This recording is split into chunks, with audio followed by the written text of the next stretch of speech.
The first tick on the index is down about 0.5%. It's the Nifty sold off about 125 points as we speak, but still holding on to that 18,000 mark. Surprise Democrat performance in the U.S. midterms hurt the world market. The big driver, and we were talking about this in the morning, is of course the U.S. inflation number. So this was a bit of a do-nothing kind of day. And I think it's kind of panning out like that. Defended the 17,950 odd mark on a closing basis. Hello and welcome to CNBC-TV18. You're watching Markets Today, the show where we track around 6 hours of the trading action in just 5 headlines. I'm Nigel D'Souza. Let's get straight to the headlines for the day. Big global cues drag the Wall Street. The sensex slips 400 points. The Nifty loses nearly 130 points. The rupee loses 40 paise against the US dollar. Tata Motors deflates after a big miss in earnings and cash flows. High debt and a cut in guidance by JLR adds to the woes, even as the company eyes some recovery in the second half of the fiscal. Axis Bank falls as the government under Sooty is slated to divest all of its 1.5% stake in the bank. Separately, sources say that the government has no plans to sell its Sooty stake in ITC. Lupin leaps on beating street expectations on margins, but Pyramid as well as Deepak Nitrite, they slide after reporting disappointing set of numbers. A bunch of other mid-caps like Teamlease, Questcorp and Prince5, they also see big swings on earnings. Chaos across cryptocurrencies after the largest exchange, Binance, abandons its proposed deal to rescue its rival, FTX. Binance cites due diligence and reports that FTX mishandled customer funds as the reasons.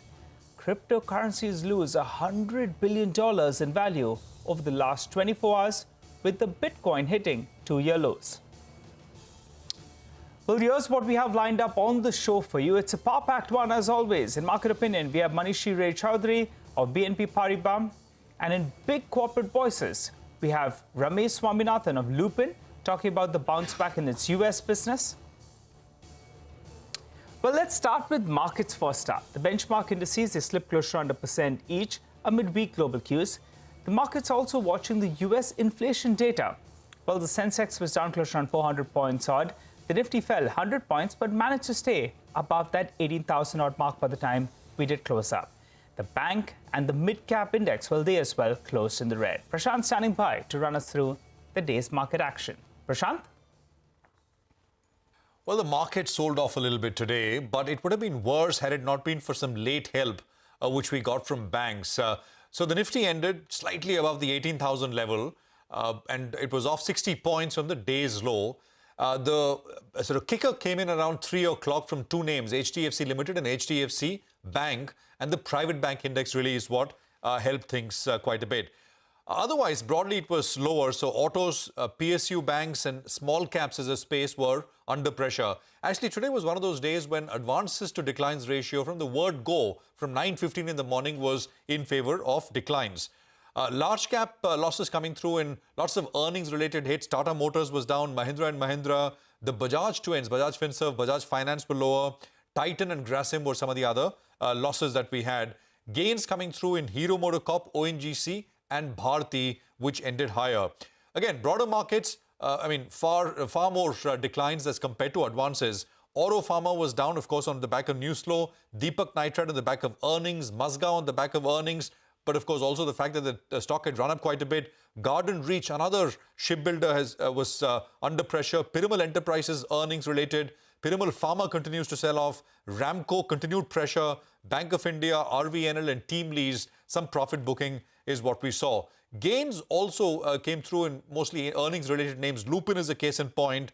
Godrej Properties reversed after yesterday's move. Narayana Hrudayalaya, good set of numbers. Nesco and Newland Laboratories, which closed about 20% higher. So, it's a tentative kind of a day, a wait-and-watch kind of a session. And I think the markets are waiting and watching for the US monthly consumer price inflation numbers. A beat, a miss, inline, I think all of it would matter for the direction of risk assets in the near term. Back to you. Thanks a lot for that, Prashant. Well, here's some opinion.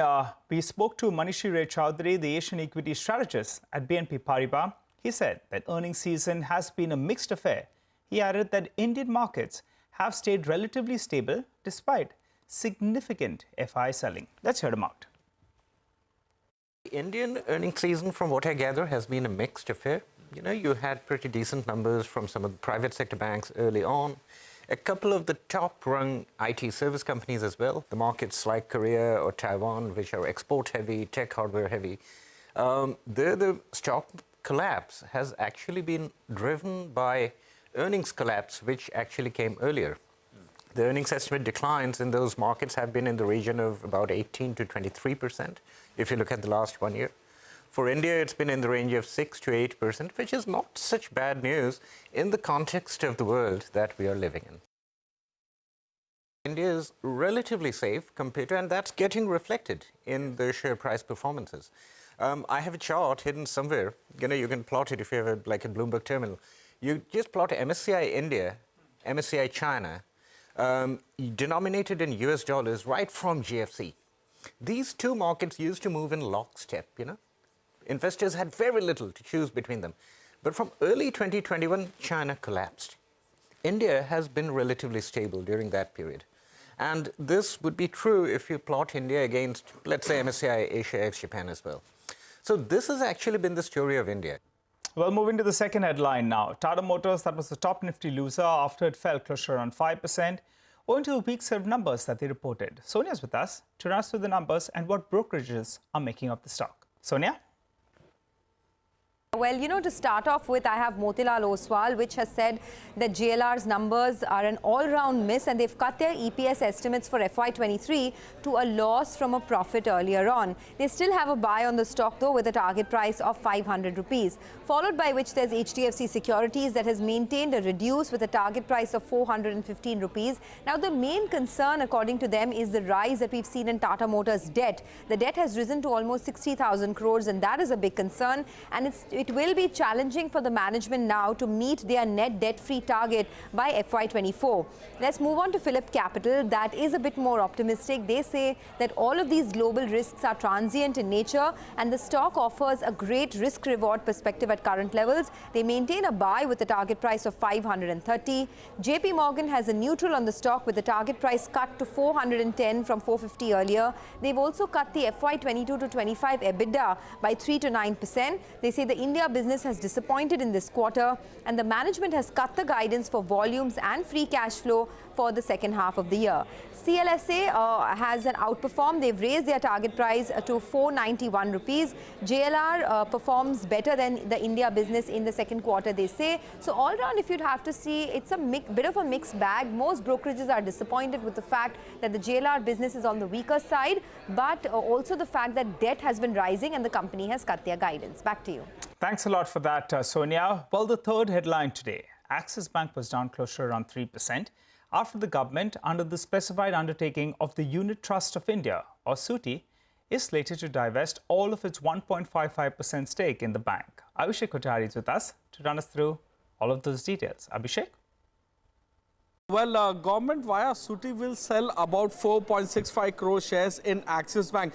This forms about 1.55% of the stake in Axis Bank. So floor price has been set at 830.63 per share, which is a discount of 5% to yesterday's closing price. So it is a clean out trade given the fact that, you know, SUTI holds about 1.55% in Axis Bank. Just to alert our viewers, on November 1st, Bain Capital had sold about 1.24% stake and they have a residual stake of 3%. However, they are in a lock-in period of 90 days before they can further pare down their stake. So share price of Axis Bank, as of yesterday was almost at an all-time high. Thanks a lot for that, Abhishek. Well, meanwhile, ITC was down close to around 1% after sources said that the government has no plans to sell its SUTI stake in the company. Remember, that was a bit of a fear that now they're offloading in Axis. Will they do that in ITC? But Sapna joins in to run us through the quick clarification that she picked up. Sapna? So what we have heard very clearly at the moment is that absolutely no plan or no thoughts of any kind of a residual stake sale in ITC. If you recall, way back in February 2017, the government had offloaded some stake in ITC, that is a SUTI undertaking. And currently they continue to hold close to 8% in ITC, valued to somewhere around 34,000 crores. But what we have been clearly given to understand is that nothing is there on the cards as of now, any thought process on that front. However, I'll just add a bit of a caveat here. because, OFSs are something that the government will never talk about in advance. What we can only talk about is the current status. Currently, the clarification is ample that there's nothing on the cards. Okay, got that. Thanks for the clarifications. Up now, for the time being, we'll slip into a short break, but you stay with us. We'll be back in a jiffy with the other headlines.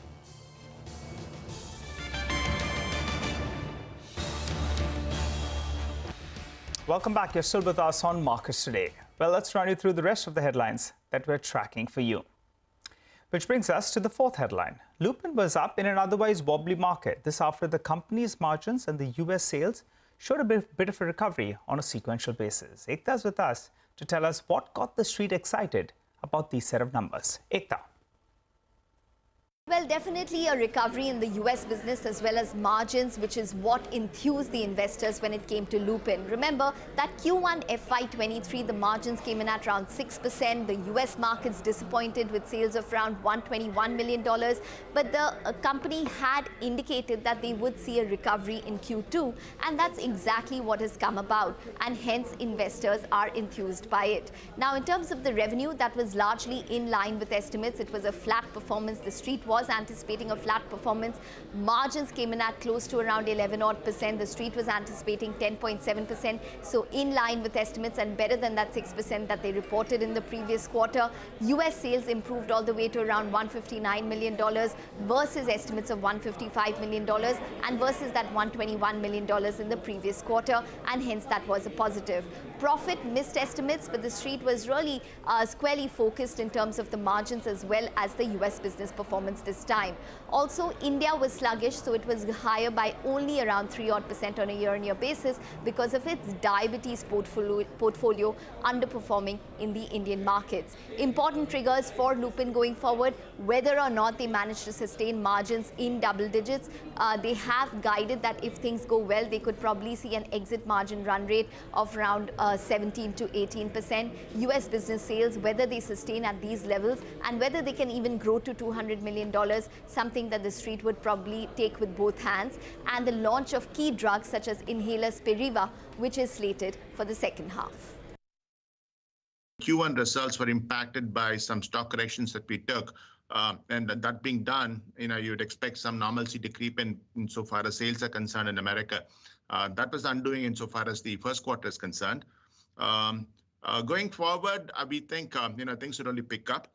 We have a tight leash on costs, as is evident from the numbers itself. When it comes to, in fact, the SG&A spends, or for that matter, the workforce planning as it reflects in our manpower costs and the like, and the newer products, as and when it is brought into the market, that would also impact the overall results. So things are looking better. We had guided for the second quarter being better than the first quarter, the third quarter being better than the second quarter, and so on. So successive quarters would certainly look much better. Business bounced back on, due to also the correction that we had taken in Q1. So there was that impact, but strong growth across both the baseline business as well as the respiratory franchise, in particular albuterol. So albuterol, we continued to grow our volumes. Combination of both albuterol as well as the baseline products helped grow the business. We also had a couple of new product launches. We had Suprep out of Somerset and a couple of other smaller products with the Goa clearance earlier this year. Well, focusing on another one, Piramal Enterprises was down 9% after reporting a loss of over 1,500 crore rupees as stress assets weighed on the company. Abhishek Kothari joins us to run us through all of those details. Abhishek? When you report a net loss, this is what the street will reward you, right? So, to begin with, Piramal Enterprise in their financial services business have reported a massive loss of 1,537 crore. This is on the back of the fact that stress assets have weighed on the performance. So, provisions are at 3,300 crore plus, which compares to 122 crore in the previous quarter. Now, interestingly, rupees 5,888 crore worth of book has moved from stage stage 1 to stage 2, which is like, overdues which are more than 60 days but below 90 days. In that, you have seen an inflow of about 5,900 crores. So they are large and lumpy accounts. Management has mentioned that it can expect some of these books to turn into NPA. So from stage 2, they can go to stage 3, which is overdue of more than 90 days in the coming period. Retail disbursements were strong, up about 21% YOY. However, AUM declined by 4.8% YOY and about 1.25% sequentially, given the fact that, wholesale book has declined both YOY and quarter on quarter. So we have CLSA on Piramal Enterprise. They have downgraded the stock to underperform from buy, and the target price has been reduced to 900 per share from 1170 that they had earlier. They say that, there is another big provision hit on the wholesale loans. So this 3,300 crore worth of provision actually compares to 1,100 crore of provisions done in last 2 quarters. Worst may be over, but investors won't digest this. Back to you. Okay, thanks a lot for that, Abhishek. Well, Pidilite as well ended flat after a weak set of numbers in the second quarter. Higher raw material cost hurt margins and profitability. Mangala Malu's with us to fill us in with a quick analysis. Mangala? Well, Pidilite numbers are weaker than expectations, and that's primarily on account of higher raw material costs, which have hurt the company's EBITDA as well as the net profit. If you just take a look at their gross margin as well, that has been lower both quarter on quarter as well as year on year, and is one of the lowest that we've seen in the last many years itself. As far as the numbers are concerned, revenues just above 3,000 crores as against street expectations of under 3,100 odd crores. Margins have been a big miss, 16.6% versus expectations of 17.5%. Remember, the company's overall long-term guided band is 20 to 24%. So there should be some doing for the company to go ahead and scale back to those margins, and as a result of which the net profit declined year on year and has been much lower than the street expectations as well. Consumer business volume growth has just been 1.2%. The street was working with low single digits, but this is below that as well, and overall volumes have grown in marginal positive terrain, so that would be assuming sub 1% itself. Now, the gross margins at 41% is the lowest that we've seen in the last many years, if not the lowest ever, and to that the company said the input costs this time around have been at all-time high, and while margins have been impacted by raw material inflation, high price inventory and volatile forex too has impacted them. For demand, urban has grown faster than rural, so this is a trend we need to monitor going forward, and softening of commodity costs as well as their key material, raw material, which is VAM, has seen some decline. So the second half of this year will be extremely crucial. So management commentary is something that we'll be watching out for. On the back of that, brokerages with the limited numbers that we have so far have negative views on the stock. Macquarie has an underperform call with a target price of 22.50, whereas Goldman Sachs too has a sell call with target price at 22.50 itself. Raw material prices have started softening and softening significantly. VAM is now down to between $1,200 and $1,400 a ton. We will see some impact of that in quarter 3, but we will really see a flow through of that in quarter 4 because, right now, obviously, you will also have high priced inventory, which you will consume in quarter 3. So overall, if you ask me, by the time we are in quarter 4 and by the time we exit this year, we will be back to a situation, hopefully, of greater normalcy. And our focus will be on the traditional Pidilite focus of volume growth. Well, another one was down. Oberoi Realty, it was down close to around 3.5–4% by the time we wound up. The company said that it would hold an EGM, that's an extraordinary general meeting, on the 1st of December. They'll be discussing the purchase of one or more residential premises in the project 3060 West. Now, Sonal Bhutra joins us to tell us why the street was disappointed by this. Sonal. Oberoi Realty was in focus today on the back of an announcement that the company made post-market hours yesterday. They are going to be holding an EGM on 1st of December where they will consider purchase of one or more residential premises in the project 360 West, where they have a 32% stake in that particular project, and this will be from a related party, that is Oasis Realty, and the overall consideration for this transaction will be 4,000 crore rupees. Now, Jefferies wrote a note on that where they say that the listed company owns 32.5% stake in this project, and project has substantial unsold inventory of around 13,000 crore rupees. They expect this to lead to a net cash outgo from Oberoi Realty to the tune of 1,500 to 2,000 crore rupees, and it will lead to doubling of the debts. That was the big worry. However, net gearing again at comfortable levels of 0.25 to 0.3 times. The board resolution situation indicates that the payment could be spread out, so that gives some comfort. Financially, according to Jefferies, Oberoi should enjoy a higher proportion of future price rise in the project, but some questions, they remain unanswered. Something like the quantum and the timeline of this cash outgo that we are talking about, and the funding of this consideration as well, because debt from these levels will rise. Hang on, Sonal. Tell us about Deepak Nitrite. Well, that was down close to around 10% after it failed to deliver in the second quarter. Another weak quarter for the company was led by weakness in the phenolics division. Sonal, tell us more about that. Well, very weak set of numbers from Deepak Nitrite, and it's the second consecutive quarter where the company has not been able to do well, and that's why the big disappointment. Revenues, they declined 17%, EBITDA declined 30% on a YOY basis to come in at 271 crore rupees. Margins were down almost 900 basis points, and profits also declined 31%. Part of it was also impacted because of the fire that they saw at one of their major capacity. In terms of segments, their advanced intermediates did well, growth both on a YOY and on a quarter-on-quarter basis in terms of EBIT and revenue for the company, but it was the phenolics division that did not do well, and that is one segment which the street and the management was very bullish on. Their revenues increased on a YOY basis. However, EBIT declined 55% on a YOY basis and 45% on a sequential basis, and this is the reason why the stock is sulking so much on trade today. Okay, thanks for that, Sonal. Well, that's about all the equity market action, but the fifth headline today deals with the cryptocurrency market. That's in turmoil. Binance, the world's largest crypto exchange, has abandoned a proposed deal to acquire FTX, which is another large exchange.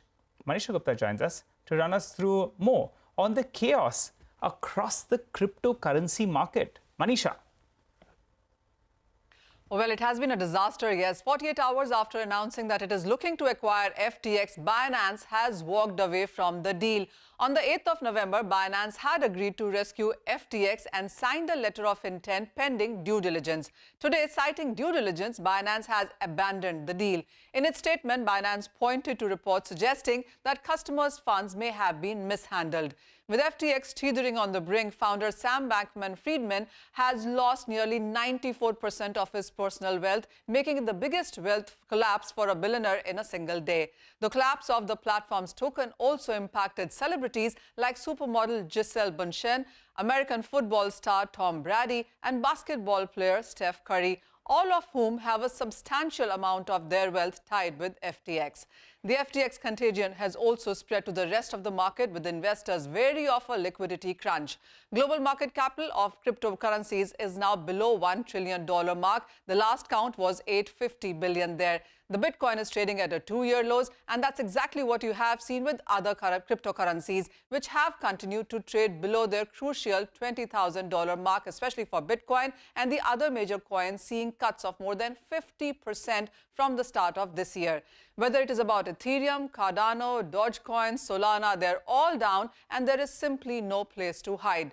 Solana probably is the worst affected over the last few days. It has fallen 45% in the last 24 hours after fears that FTX sister company Alameda, which holds the token, could sell its share. So chaos across cryptocurrencies. Okay, thanks for that, Manisha. Well, on that note, though, we'll have to wrap up on this edition of Markets Today.